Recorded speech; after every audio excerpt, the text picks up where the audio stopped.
योग के कारण व्यक्ति का कर्म फल शून्य होता है? किस योग के कारण व्यक्ति के अंदर ज्ञान, योग्यता, परिश्रम करने का सामर्थ्य होने के बाद भी व्यक्ति सफलता के लिए दर दर भटकता है? किस योग के कारण व्यक्ति पूरा भरसक प्रयास करता है, प्रयत्न करता है, उसके बाद भी उसको कर्म का फल शून्य मिलता है? देखिए, हमारे ऋषियों ने कहा कि पूर्व जन्म के कृत कर्मों का फल हमको इस जन्म में भोगना पड़ता है। लेकिन 3 प्रकार का कुछ कर्म ऐसे हैं जो पूरी तरह से पूर्व जन्म के कर्मों पर आधारित होते हैं। पहला है विकलांग होना।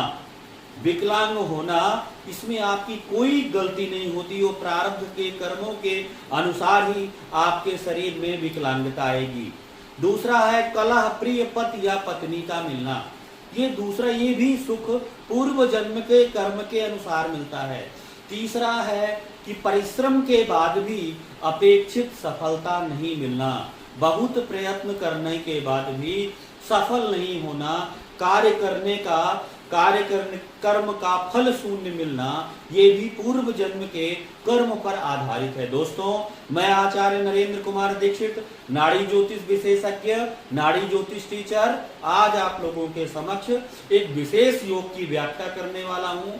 सर्वप्रथम माता भगवती को प्रणाम करते हुए, परम पूज्य गुरुदेव को प्रणाम करते हुए आज की वार्ता का, आज के विषय को प्रारंभ कर रहा हूँ। देखिए, ये कहानी है एक ऐसे जातक की जिसने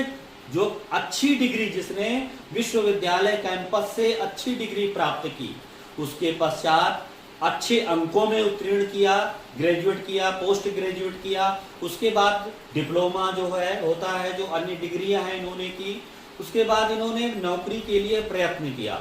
इनको लगा कि हमको नौकरी मिल ही जाएगी क्योंकि हमारी शिक्षा अच्छी है और शिक्षा के साथ साथ हमारा कैरियर जो मेरिट है, अंक भी अच्छे हैं और हमारे अंदर काम करने का सामर्थ्य है, ज्ञान का सामर्थ्य है, योग्यता है, हमको सफलता मिल जाएगी। इस जातक ने प्रयास किया। क्या क्या प्रयास किया कि यहाँ से भारत से लगा करके दुबई तक 3 वर्ष तक ये व्यक्ति इंटरव्यू देते रहा, लेकिन कहीं पर नौकरी सेट नहीं हुई। अंत में हार कर इस व्यक्ति ने 2017 में क्या किया, कोचिंग चलाई। और कोचिंग चलाई तो कुछ समय बाद 19 में उस कोचिंग पर 5 लाख का कर्जा आ गया और उसको भी बंद करना पड़ा। विवाह का भरसक प्रयास किया लेकिन विवाह नहीं हुआ।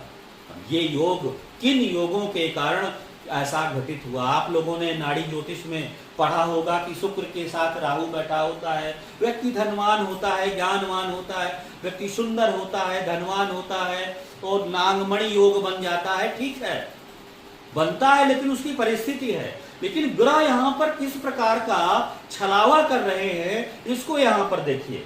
यहाँ पर सबसे पहले क्या देखना है आपको, यदि किसी की कुंडली में, बिल्कुल स्पष्ट पहला पॉइंट नोट करिए, यदि किसी की कुंडली में 10 मेष और सप्तमेश दोनों कमजोर हों, दोनों पीड़ित हों, तो समझ लीजिए उसको कार्य क्षेत्र में सफलता देर से मिलेगी।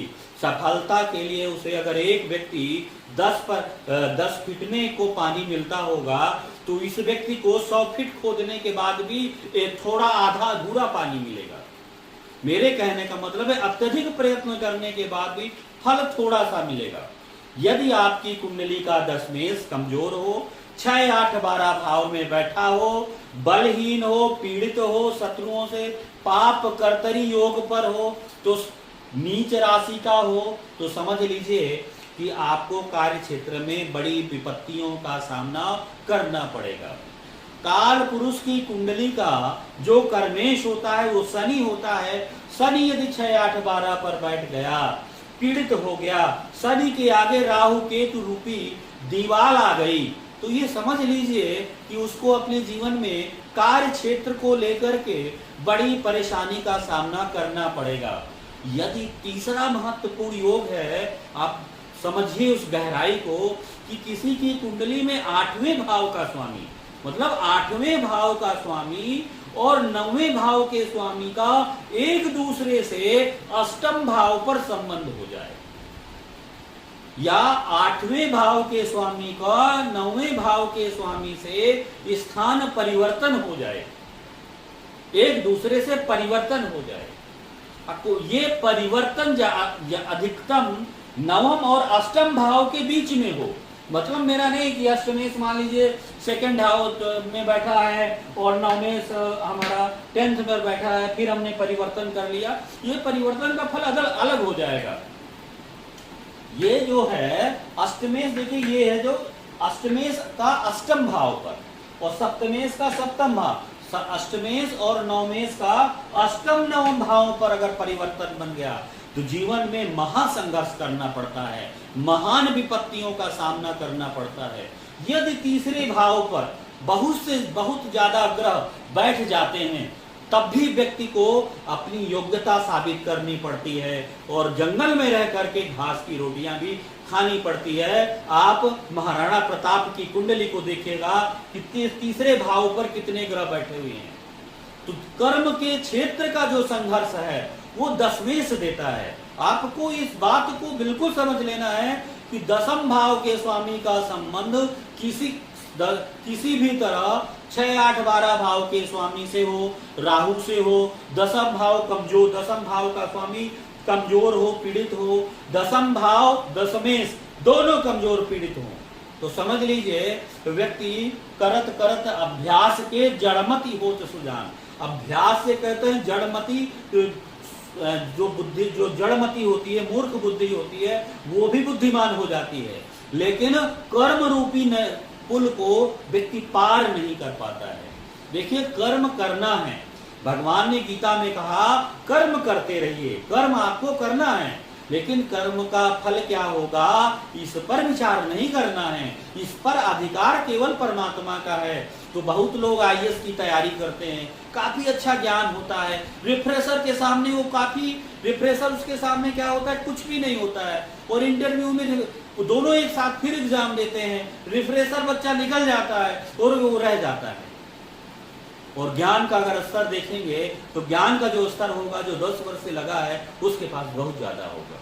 तो वही मेरे कहने का मतलब है, किन योगों के कारण आपका दशम भाव के स्वामी, दशम भाव का स्वामी, तो किन योगों के कारण व्यक्ति दर दर भटकता है, योग्यता होने के बाद भी भटकता है, ज्ञान संपन्न होने के बाद भी भटकता है, सब कुछ होने के बाद भी अपने को प्रूफ नहीं कर पाता है। उसका प्रथम कारण क्या है कि अष्टमेश नवमेश का स्थान परिवर्तन।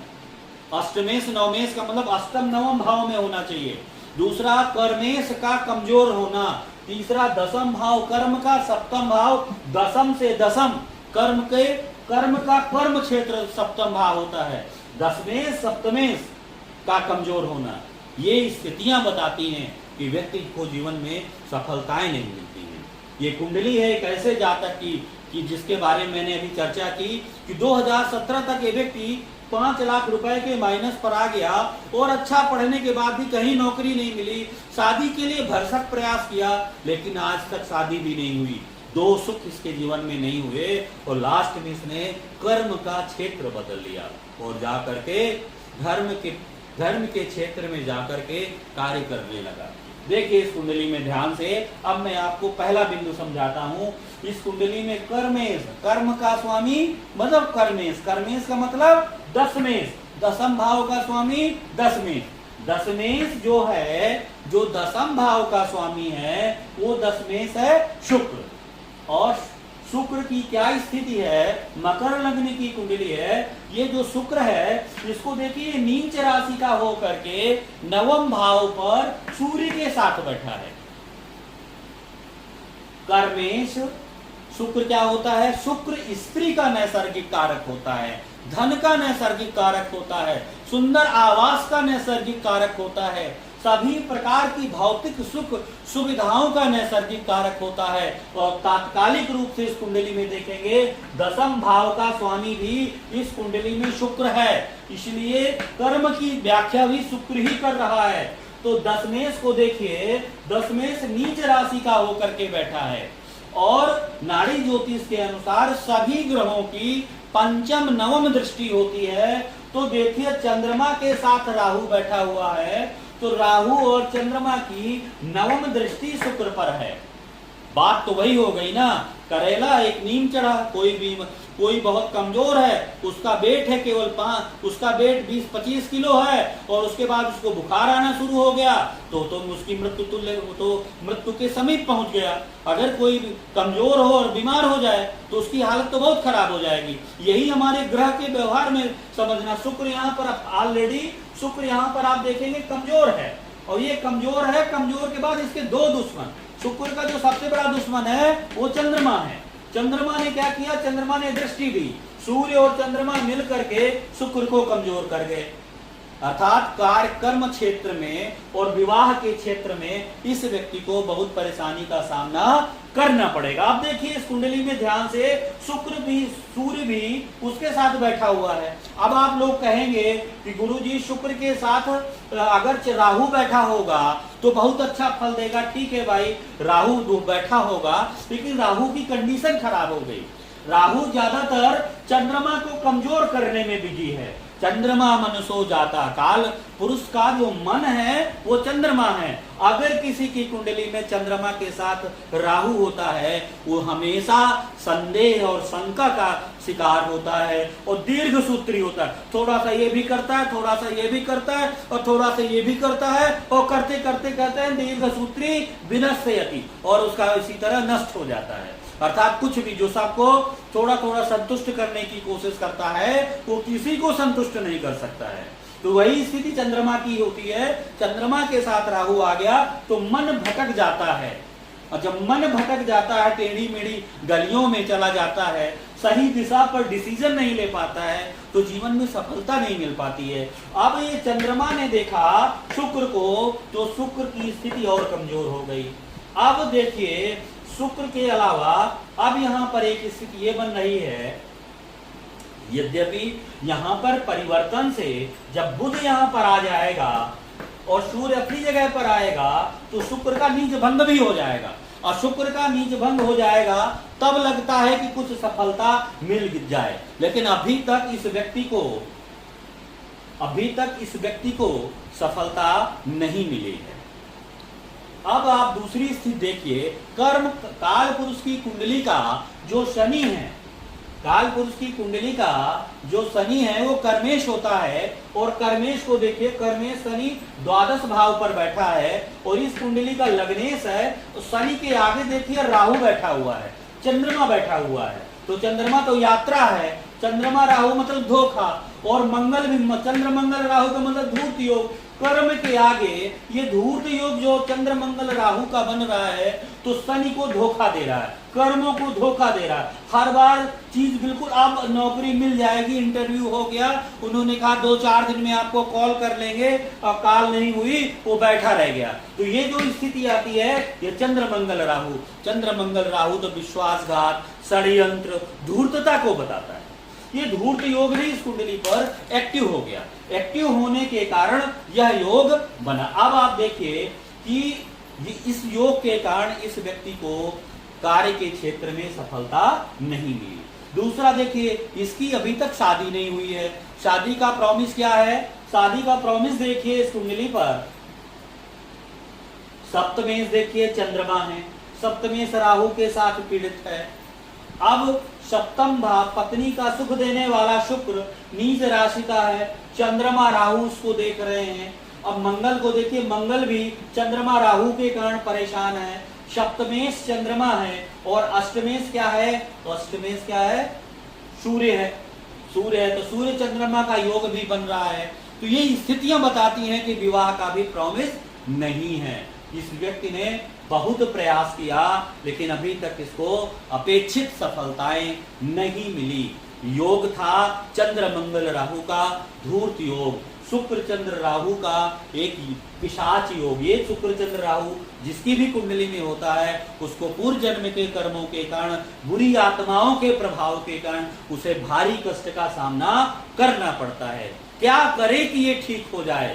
तो क्या है, अगर ये क्या करे इसके कार्य क्षेत्र में बदलाव आ जाए। तो देखिए पहले 30 साल जो हैं, जब तक शनि 30 वर्ष चंद्रमा को, शनि जब चंद्रमा को 32.5 साल में क्रॉस कर जाएगा, उसके बाद फिर यहाँ पर लगभग 35 पर आएगी, जब शनि की जो स्थिति होगी 37.5 साल के आसपास, जब वो गुरु के पास आएगा तो गुरु धर्म और अध्यात्म का कारक होता है। केतु सन्यासी है, गुरु धर्म कर रहा है, तो धर्म के क्षेत्र में जबरदस्त सन्यास योग है। इसके जीविकोपार्जन का जो साधन है, धर्म और अध्यात्म के क्षेत्र में कुछ सफलताएं मिल जाती हैं। मित्रों, आप लोग कहोगे गुरु उच्च का है, इसका विवाह क्यों नहीं हुआ? कहते हैं स्थान हानि करो जीवा। गुरु यहाँ पर स्थान हानि कर रहा है, द्वादश भाव का स्वामी भी है, द्वादश भाव का स्वामी होने के कारण, और गुरु जिस जगह पर बैठता है उस जगह की स्थान हानि करता है, अर्थात उस जगह को नुकसान पहुंचाता है। इस योग के कारण इस जातक को इतनी परेशानी का सामना करना पड़ा। ठीक है, आप लोगों को सभी को नमस्कार। अगला सेशन फिर आएगा। ठीक।